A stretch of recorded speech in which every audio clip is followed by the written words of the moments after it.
Welcome to this new episode. My name is Maggie Karemi. Yeah, this is Spencer, my very good friend. So Spencer, how is life growing up? Wow, that's a very ambiguous question. Life was just, first of all, I'm a last born. In a family of four. I have two big brothers and one big sister. And basically I can say my siblings are the ones who disciplined me when I was growing up. Because, I don't know, my parents, I don't say they were old, but I don't remember them disciplining me that much. But my brothers and sister, hey, they're the ones who sort of, they walinilainisha vizuri kabisa. How come discipline didn't come from your parents? Because mdogo, nilikuwa most of the time na my brothers and my sister. Maybe most of the time my parents were working, or my mom also traveled a lot, and then there's also at some point in my life I lived with my relatives, so I was with one of my brothers. And having them not around, was it easy? Of course, saa zingine unajua saa zingine when ukichapa na big bro unashangaa shida yako ni nini. It used to feel some type of way. If I can't describe how it used to feel, because especially when I was away from my parents for some time, I used to miss them. I used to miss the quietness of my dad, and you know, he's just there but he's quiet and you can still feel his presence. And I used to miss the strictness of my mom, and my mom, when my mom is in the house, you will feel she's in the house. And I was young at that point, and I just used to miss them. I remember there was a time when I was in class 4 and I was in boarding. I just started missing my parents and I started crying. I cried like ungefikira nimechapwa.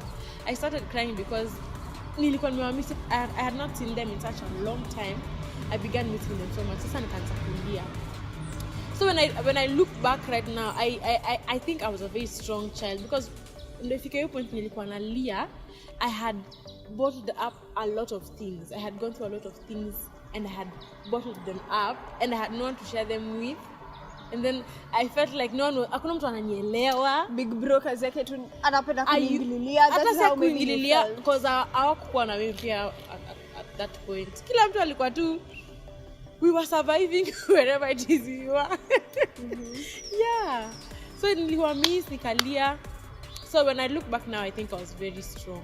And did you understand why kila mtu, like bro ako huku, sis ako huku, why mom and dad are not around? Did you at understand? At that point, no, I didn't understand. But I was with my other cousins, so we used to really give each other psych, because even them, I remember one of my other cousins, two of my cousins had just lost their parents, so we used to give each other psych. We used to be there for each other. Even when I was crying, they were, well, hakuwa anajua nifanyie nini, but walikuwa tu hapo na mimi. Oh yes, pole. We used to be there for each other. At that point, I didn't understand what was going on.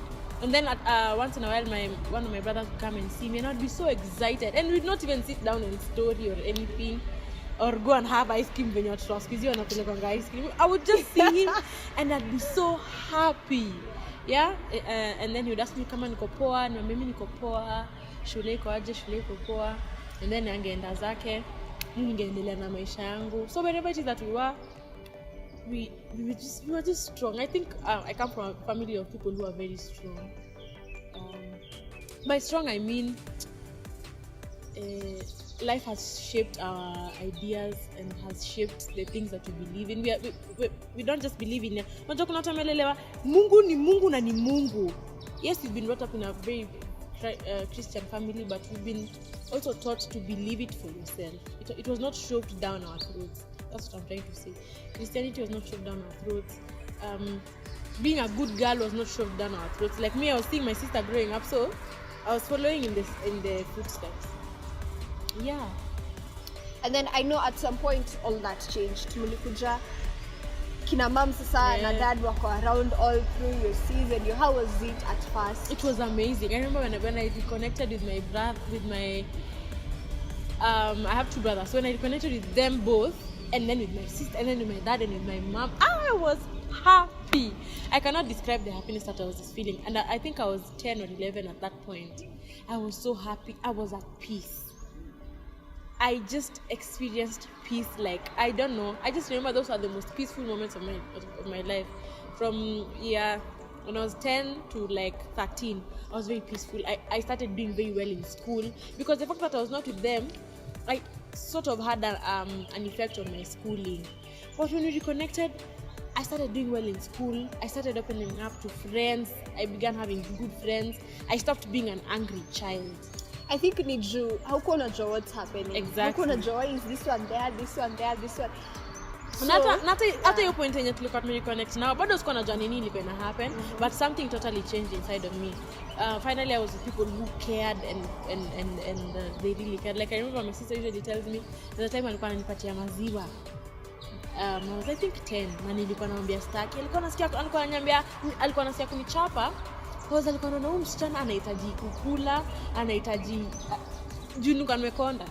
Anahitaji kula na nampatia maziwa na ataki kukunywa. So at that point I didn't understand. Me, I was just at peace that I was back with my family. And then bado at your point me reconnect. Bado discipline ya bros na sis bado ilikuwa. Of course this uncle alikuwa ananicharaza sasa.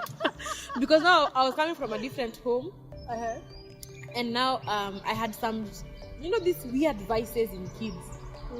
I don't know how to describe. Kutu ingine hapo yenye huwezi explain. Alikuwa ananicharaza. Yeah, nilikuwa nacharaza, and even my big brothers walikuwa wananicharaza. But si sana ile kutaka kuua pia, unajua, but nilikuwa nacharaza. Well, for me growing up, sijui kama niseme it was easy ama it was hard, but I had fun growing up in terms of kucheza na watoto. Mi ni wale watu tukishikana na watoto upload. Mnaenda kware, mnaenda sijui kumpararo wapi, sijui mko wapi. I used to do things. Alafu sana I used to play a lot with boys. So unakuta boys wakiruka sijui wapi pia uko hapo, you want to try. So nilikuwa narudi home na vidonda. Oh my god. So nikirudi home na hizo vidonda, mamangu ni nani? Anazicharaza zingine hapo, unauliza uko unaanguka ukifanya kwani uko unaona mbele. So from that you can pick that my mom was a disciplinarian. Yeah. So I had fun growing up kucheza na watu wengine and all, but pia nilikuwa naundwa.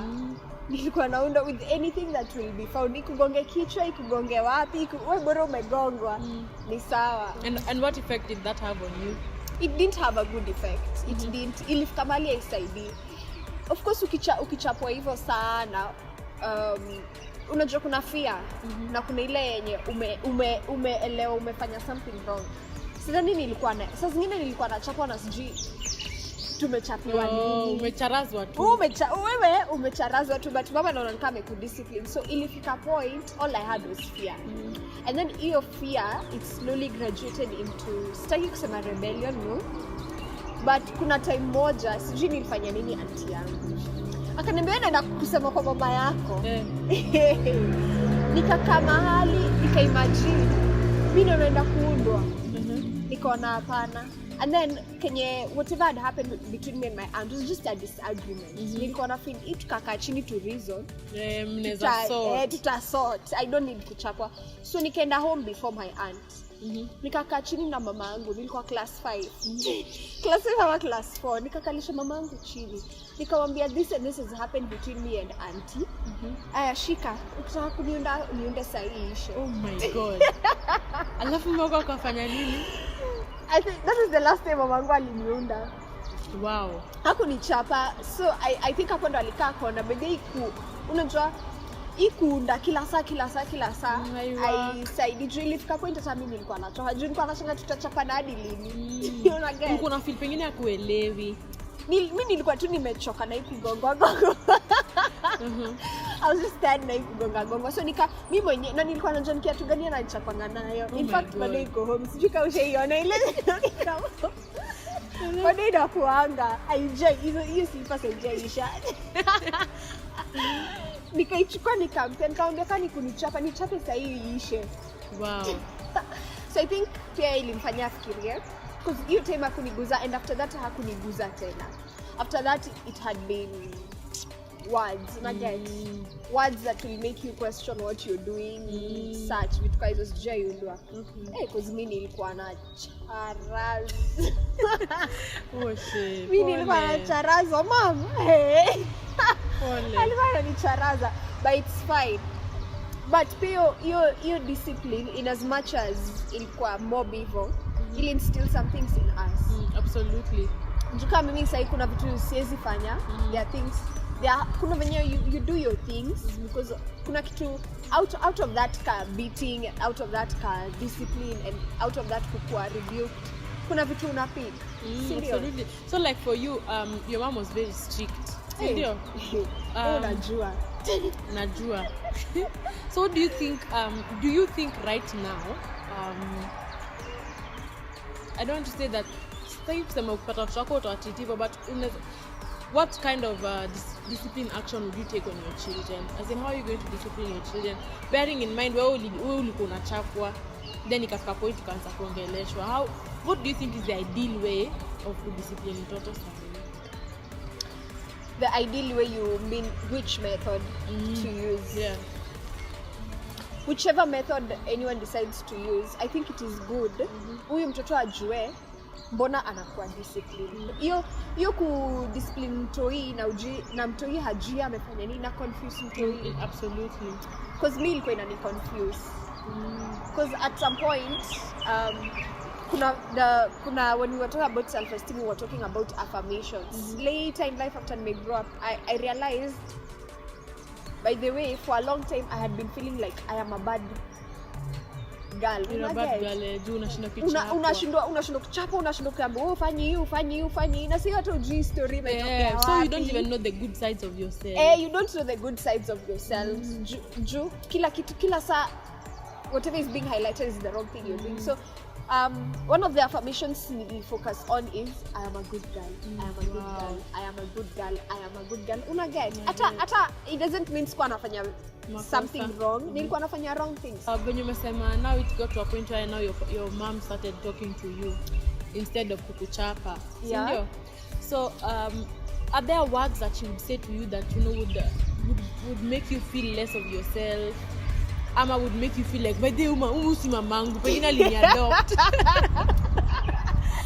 Or probably calling of names. You know the way sometimes African mothers will call you are a goat. Ningeza buffalo nikule. Did you have such experiences? Hey, a lot. There were such experiences.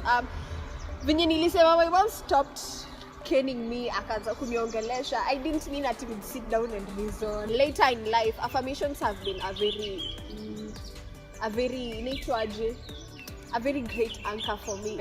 You know, there are those words unaambiwa zina, and then you never forget. And you never forget, because that hurts even more than hiyo kiboko. Inaumiza hata zaidi. Number one, you find yourself angry. You find yourself angry at this person, and you're also angry at yourself.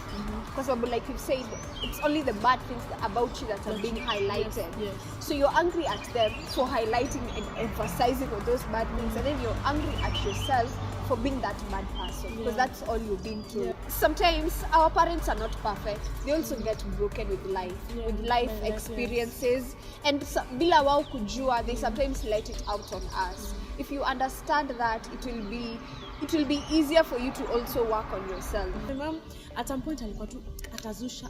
So it used to, and the people, if I can't confront you, I'd rather just keep it to myself and ensure there's no contact. But I remember just before, I think from Foil Peneleka Iishe, I sat my mom down. I think that was one of the most, that was one of my bravest points in my life, because I was not talking back at her, but I was sitting her down and just telling her how I feel. And after that, things changed.